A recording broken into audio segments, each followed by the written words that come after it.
శుక్రమౌఢ్యమి, శుక్రమౌఢ్యమి. ఈ మౌఢ్యాన్ని మనం మరి ఏ రకంగా తీసుకోవాలి?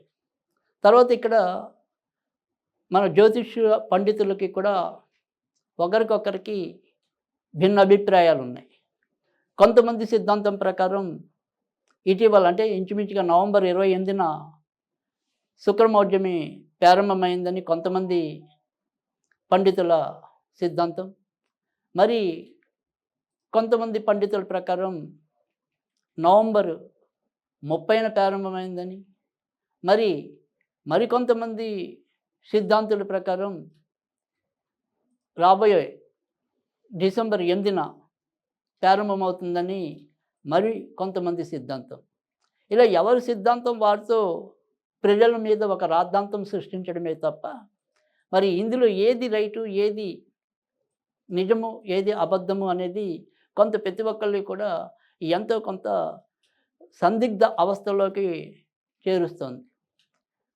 ఎవరైతే మరి పాతకాలం పూర్వకాల సిద్ధాంతం అనేది ఏదైతే ఉంటుందో ఆ సిద్ధాంతం ప్రకారం మరి నవంబర్ 28న ప్రారంభమవటం, మరి ఆ పంచాంగాలు ఎవరైతే అనుసరిస్తున్నారో వాళ్ళందరూ కూడా మరి డిసెంబరు 8న ప్రారంభమవుతున్న పంచాంగ కథలు పెడుతున్న ముహూర్తాలని తప్పు పట్టడం.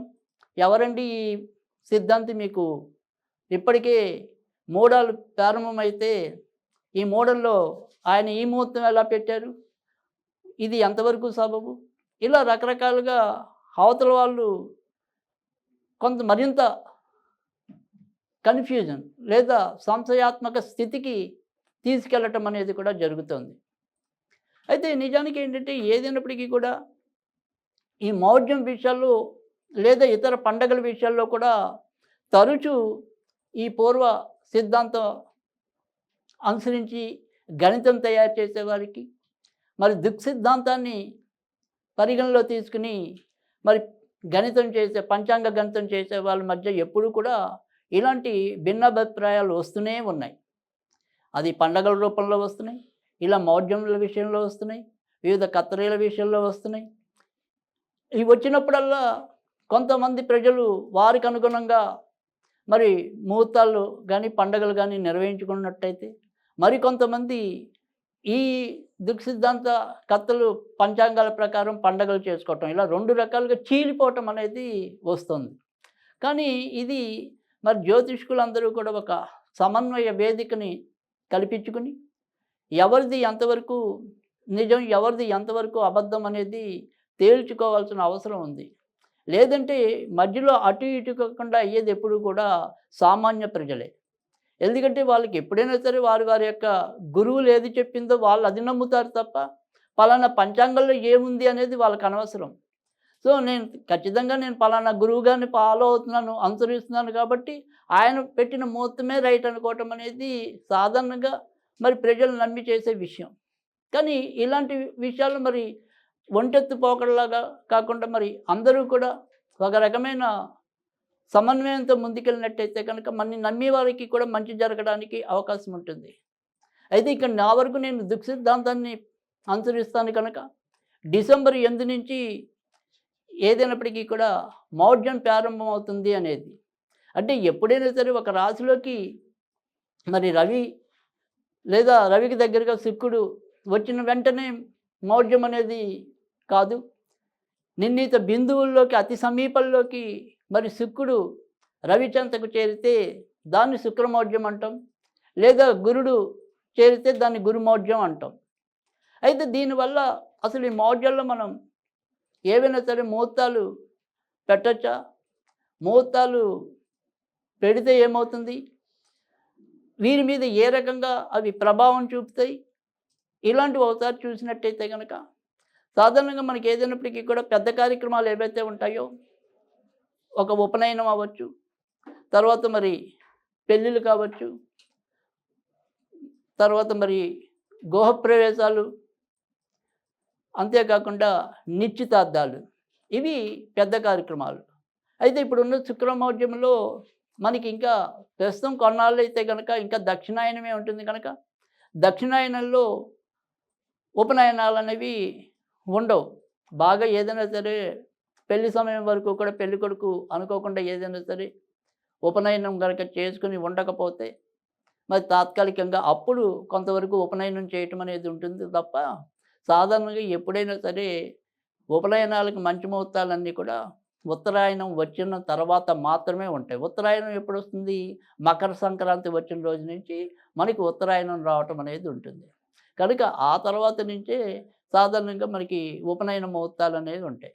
కనుక ప్రస్తుతం వాళ్ళ విషయంలో మనకి అంత మీమాంస లేదు.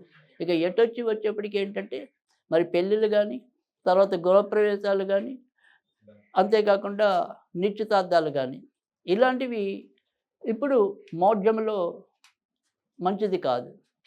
మరి ఎటువంటి విషయాల్లో అంటే గనక అద్దె ఇంటికి మారే విషయంలో కానీ, సాధారణ రిజిస్ట్రేషన్లు కానీ, తర్వాత మరి ఏదైనా సరే పెళ్లి చూపులు వరకు కానీ ఈ యొక్క మౌఢ్యంలో కూడా మనం చేసుకోవచ్చు. తర్వాత ఏదైనా సరే అంటే ఇప్పుడు సపోజ్ ఉదాహరణకి వాళ్ళు ఏదైనా సరే పెళ్లి చూపుల్లో ఒకరికొకరు నచ్చి మరి సంబంధం ఖాయం చేసుకోవాలి అనుకునేది ఏదైనప్పటికీ కూడా తాంబూలాలు మార్చుకోవడం ఇలాంటివి మూడం వెళ్ళాక చేసుకోవాలి.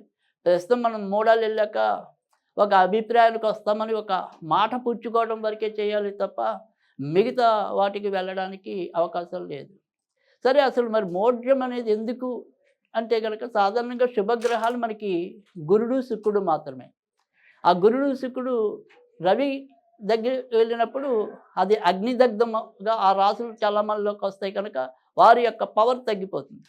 కనుక శుభగ్రహాలు ఇద్దరి యొక్క బలం తగ్గిపోతే కనుక ఏదైతే మనం ముహూర్త బలం అనేది అంటామో ఆ ముహూర్త బలానికి ఈ గురుడు కానీ శుక్రుడు కానీ బలం ఉండటం అనేది మనకి అత్యవసరం. సరే చాలా అరుదైన సందర్భాల్లో ఒక్కొక్కసారి మూడాల్లో కూడా కొన్ని సందర్భాల్లో పెళ్లి చేయటం అనేది ఉంటుంది అత్యవసర పరిస్థితులు బట్టి.